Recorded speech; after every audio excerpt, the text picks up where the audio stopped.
Hello বন্ধুরা, আমাদের ভিডিওটি যদি ভালো লাগে তাহলে চ্যানেলটি অবশ্যই সাবস্ক্রাইব করে দিবে।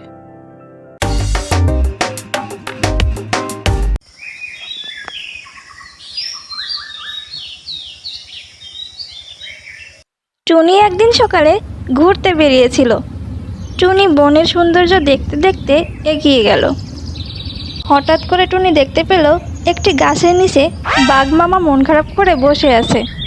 কি ব্যাপার, বাঘ মামা মন খারাপ করে বসে আছে কেন? গিয়ে দেখি তো একবার। এই বলে টুনি বাঘ মামার কাছে গেল। বাঘ মামা, তোমাকে এমন লাগছে কেন? কি হয়েছে তোমার? আর বলিস না টুনি, আজ আমার জন্মদিন ছিল, কিন্তু আমার ভয়ে বনের কেউ আমাকে শুভেচ্ছা দিল না জন্মদিনের, তাই আমার মন খারাপ। ঠিক আছে, তুমি চাইলে আমি সবাইকে ডেকে আনবো তোমার জন্মদিনের শুভেচ্ছা জানাতে, কিন্তু একটা শর্তে। কি শর্ত? আমাকে কথা দিতে হবে যে তুমি কারোর কোনো ক্ষতি করবে না। ঠিক আছে, আমি তোর শর্তে রাজি। আচ্ছা, তুমি এখানে অপেক্ষা করো, আমি বনের সবাইকে ডেকে আনছি। এই বলে টুনি বনের পশু পাখিদের ডাকতে গেল। টুনির সবার আগে দেখা হলো শিয়ালের সাথে। শিয়াল ভাইয়া, আজকে বাঘ মামার জন্মদিন, তুমি কি জানো? হ্যাঁ টুনি, জানি আমি, কিন্তু আমি তো যাব না।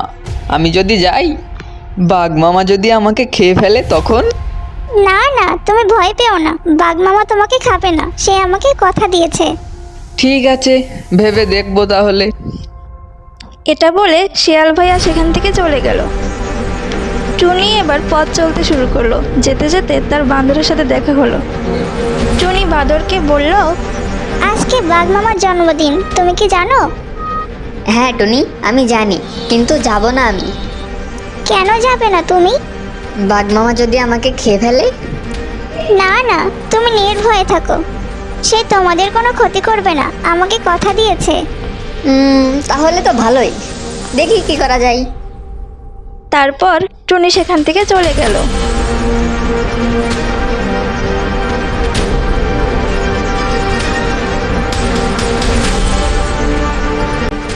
কিছুক্ষণ পর টুনির তোতা পাখির সাথে দেখা হলো। আজ বাঘ মামার জন্মদিন, তুমি কি জানো তোতা পাখি? হ্যাঁ জানি, কিন্তু আমি যাব না, আমার ভয় লাগছে, বাঘ মামা যদি আমাকে খেয়ে ফেলে তখন আমার কি হবে? না না, বাঘ মামা তোমাকে খাবে না, বাঘ মামা আমাকে কথা দিয়েছে যে সে কারোর ক্ষতি করবে না। তাহলে তো কোনো সমস্যাই রইল না, আমি অবশ্যই যাব সেখানে।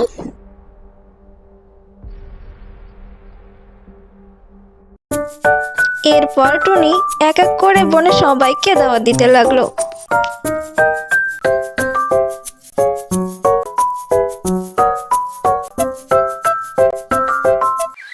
এদিকে দুপুর গড়িয়ে বিকাল হয়ে এলো। এক এক করে বনের সবাই সেই বাঘমামার জন্মদিনে আসতে শুরু করলো।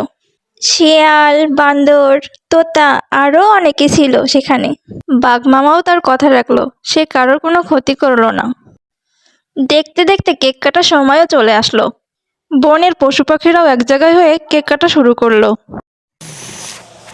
Happy birthday to you, happy birthday বাঘ মামা।